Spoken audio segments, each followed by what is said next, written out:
Hey folks, welcome to another Dungeons & Dragons player journal. This one is going to be covering, I think we're up to like session 7 now, can't remember, session 6. We played on yesterday, July 16th, and yeah, it was really challenging this session. It was pretty enjoyable overall.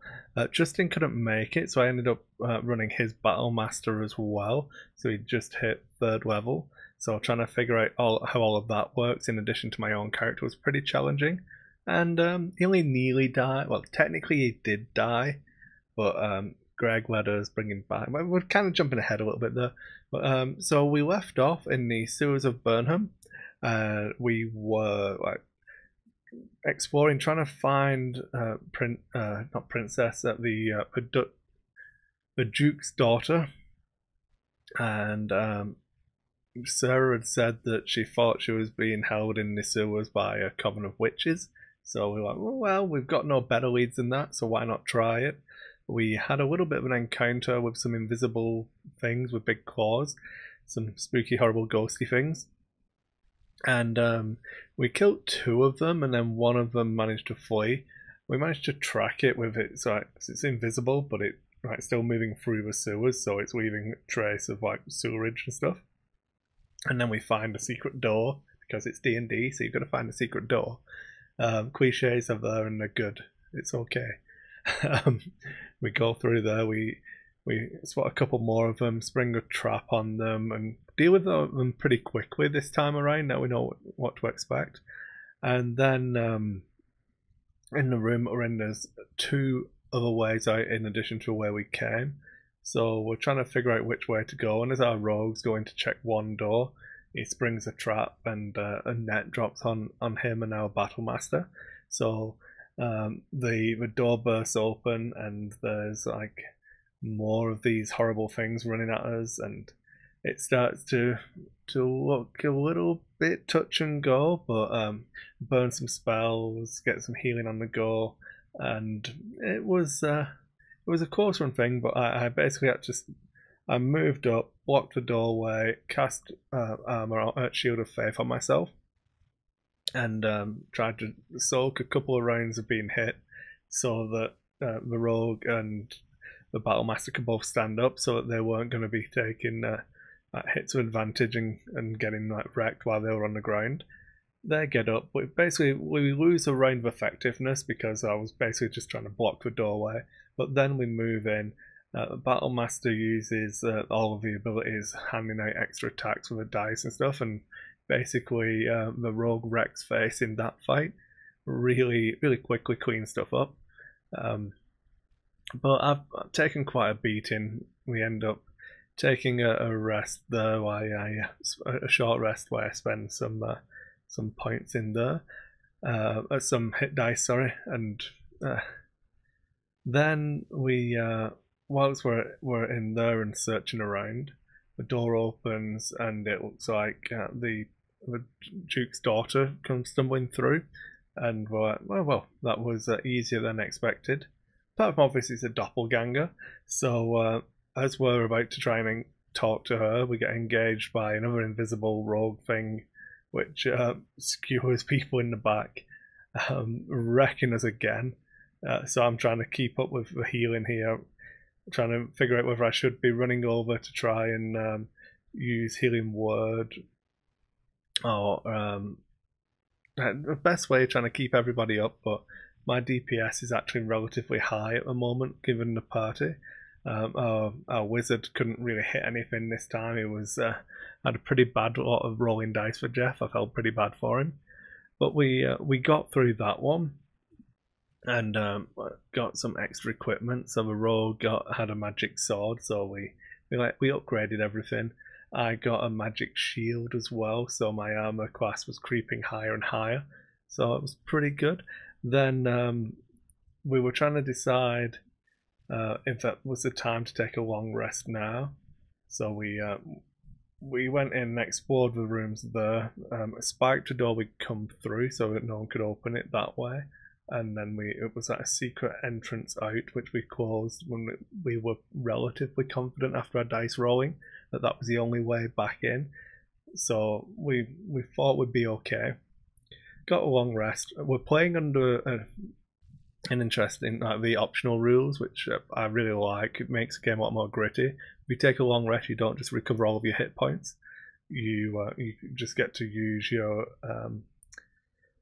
what do you call it? Your hit dice. Sorry, it's late. I've been yeah. So I should apologise there as well. I'm really bad train of thought here, but the reason this video is late is because I spent all morning when I could editing the actual podcast that me and Greg, who's DMing this campaign, are doing for D&D.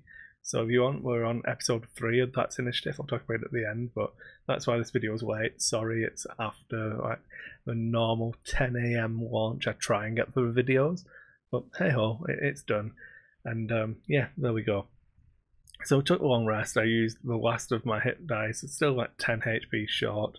We did find some healing potions, but we kind of like decided to save them for a little bit in case we need them, because we're also using healing potions as a bonus action rather than a full action, so that it doesn't feel as punishing having to take them.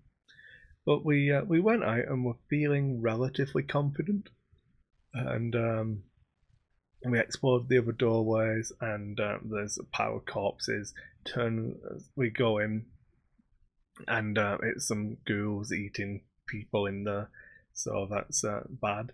We kill these 2 ghouls and listen at the next door, and there's some noises, but we're not really sure. We open the door and there's 3 more ghouls in there. We run and dispatch the first 2 of them really quickly. And just as we're about to hit the last one, more ghouls come bursting through the doors, and then a ghast comes through as well. So this fight suddenly escalated above where we expected it to be. But I actually managed to summon my spiritual weapon for the first time. I've not used it so far in the campaign. I've been concentrating on using the healing spells at 2nd level. But it was fun to actually get the spiritual weapon out, and that really helped as well, being able to do damage as a bonus action while still hitting things and not having to rely on my War Priest ability to do the attack as a bonus action was really good. So I don't know that I'd cast it in every fight, but definitely when we're looking at like mobs that can dish out damage, I think spiritual weapon will come in a lot more handy. And like it's balancing, I suppose, that level 2 spell slot, which is pretty important at the moment, compared to having the extra damage. Because if I don't, I have to use all of my War Priest channel divinity thing to do the extra attack, and if I can hit, I do a decent amount of damage, but I don't know. I think it worked out okay. Then I had like I said, I was controlling a battle master, so this is where he actually went down, and Greg managed to roll like 2 crit. It was 2 attacks, a bite and a claw attack. He rolled crits on both of them, so Justin's character just got absolutely wrecked. And I had to basically go over, and my action was before Justin, so there was nothing I could do. I had to wait a full round, but because he got like critted, and it was like an extra guy was attacking him after that, he took 2 death save fails automatically. Then obviously had to take a death save on his turn because he'd not gone yet. Failed that one. So technically he's like dead without any chance to bring him back. But Greg felt it was a little bit harsh to kill off Justin's character when he wasn't there and we'd not even had a chance to save him. So he let me do stabilize, Spur of Dying. And it was basically if he passes a death save, he's fine. If he fails, he's still dead. So he rolled the save and finally actually passed one. So he was okay. He was still down and was facing off against 3 ghouls still, but he wasn't dead yet. So I managed to get I had to do an attack. So I had to try and clear stuff out, but it was trying to, again, balancing out whether just attacking as a bonus action with a spiritual weapon compared to using Healing Word was going to be a better course of action. And this time, because I already had the spiritual weapon in play, I think it was really good that I cast it earlier because it let me keep up some DPS and give Justin a better heal. So that felt pretty good. And then we kind of turned the fight. Justin was still down, but we cleared out those. We were just trying to fight with Gast, and the rogue assassin was fighting him, but he'd been poisoned, so it was pretty difficult trying to keep that DPS on his side. So I was sending the spiritual weapon to go and help. But then our NPC hunter managed to do some damage and finished that fight off. And this was probably the only thing I wasn't sure about, was that I cast Lesser Restoration to clear out poison, because I was fairly certain that the Ghast wasn't the final boss. You know, there was still going to be more to this fight. And that was my last level 2 spell slot, so all my big healing was done. Couldn't cast Spiritual Weapon again. So it got a little bit dicey, shall we say. But we pushed on, and then there was a big altar, and there was like a priest and some other Ghast thing that was wearing this cloak, which made him be able to like teleport around. It was kind of invisible type thing. It was pretty weird, but it was tiring. This was the point in the night where I was like, I don't know if we're going to be able to do this. I think we've burnt too much stuff too early, but we had the rogue assassin fighting, and they'd had darkness cast on him, so it was at disadvantage. He was fighting against the priest who was chanting away, and I was trying to occupy the other one who was like trying to pile on to Justin's character.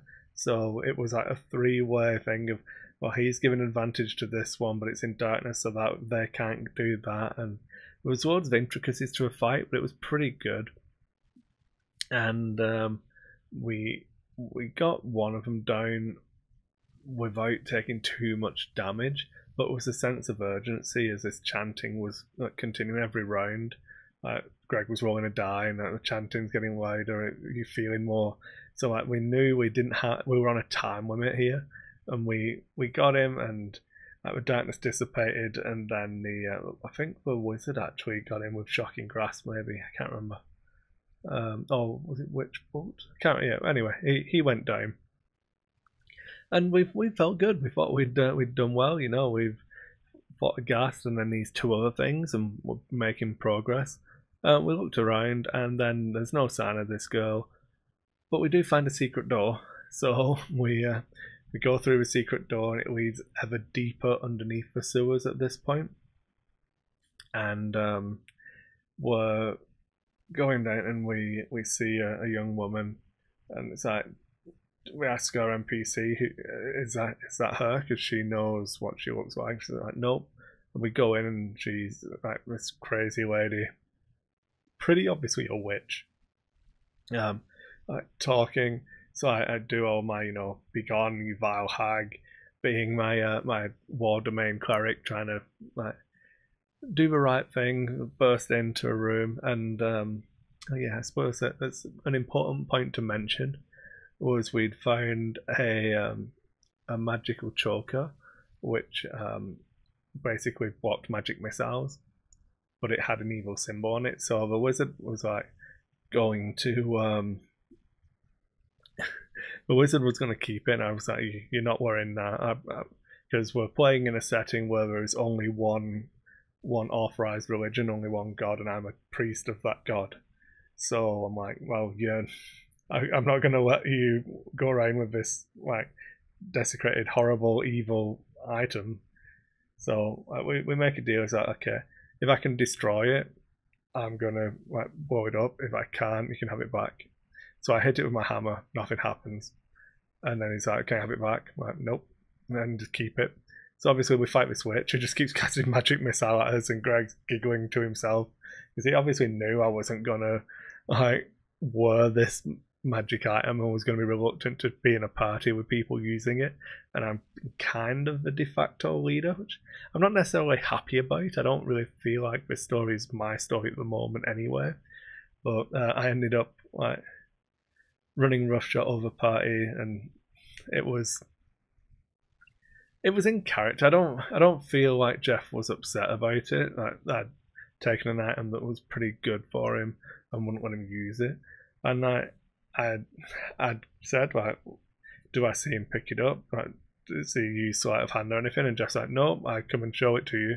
Like, well, if you're showing it to me, I don't really have much choice. Like, if it used sleight of hand, I wouldn't have been bothered at all. As long as I don't see it, I don't have anything to complain about. But anyway, that's by the by. We're in this fight, and Chris is regretting Conrad's choices, but hey ho, it's the way it goes. And then Jeff goes down. I managed to run over, pour the last healing potion we've got down his throat. He gets back up, go back into a fight. I'm at like 6 hit points remaining. We've got Justin, who's at like 4 hit points and running away and taking that massive psychic damage. Jeff's been down and got back up through a healing potion, so he's nearly dead. And it's looking pretty rough for us.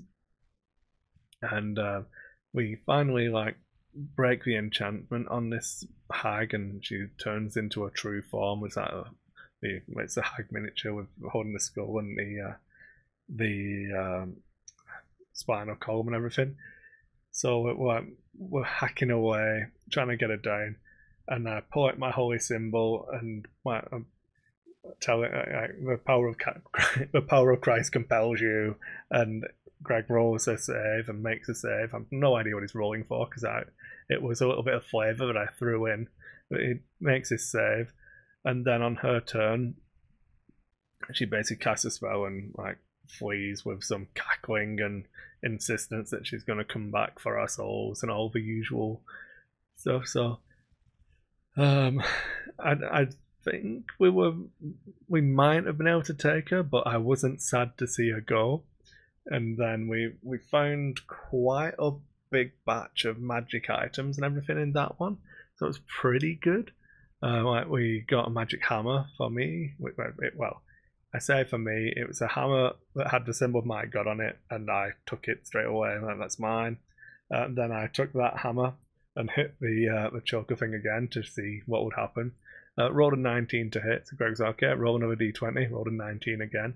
So as you're swinging your hammer down, it melts the unholy symbol on it, and then leaves everything else okay. So I get my holy water out, sanctify this thing, and hand it over. And as I see, I had a plan all along, it was fine. So Greg sorted that problem out, so Jeff gets his item. And I got my plate mail, so my character is pretty much looking like the painted model now, which I said to Greg was my end goal for my character. So I've pretty much achieved the end goal now already. I think, is he still here? Yeah, there we go. So I've got my big hammer now. I've got my plate mail. So yeah, he looks like that now. So I'm happy. I feel like I've won, and that's always a good feeling. And that's where we ended the session. It was getting pretty late. Greg thought it was going to be a 2-session dungeon, but we got relatively far through, and then we played for maybe an extra 90 minutes to finish it out. So probably a session and a half, given what we normally play. And I think that was probably the right decision. It felt fine pushing on. I was pretty tired at the end, driving home. It was about a 30-minute drive home from Jim's house where we play. But definitely worth it. Definitely felt like a rewarding session. Relatively frustrating feeling when you look back on the session, because a lot of the stuff was just handing out disadvantage or was invisible, so you were at disadvantage. And it always feels bad when you're rolling dice and missing all the time. So that felt a little harsh, because even when we were trying to maneuver and get it, it forced the other players into thinking that tactical way, where they've got a position to try and get advantage to cancel out the disadvantage, compared to just plonking the models down and doing the stuff. So as a learning tool, I think it was good, but I could see it, and I think Jim especially was getting pretty frustrated because he had 3 turns on the trot where he was taking his attack and then his offhand attack and just rolling 3s all the time. I think Jeff tried to shocking grasp something at least 10 times and maybe hit once, so that might have been frustrating for him. I was fine because I was smashing stuff with my hammer, and I was casting bless on people to try and give them like little D4 extra. So I felt like I was contributing and I was having a good time, but I don't know. That disadvantage as a mechanic, if it's overused, can probably feel bad. So one to note. And yeah, I think ending the session where it did was fine. We have that sense of accomplishment, and then we get to see what happens when she wakes up and go from there.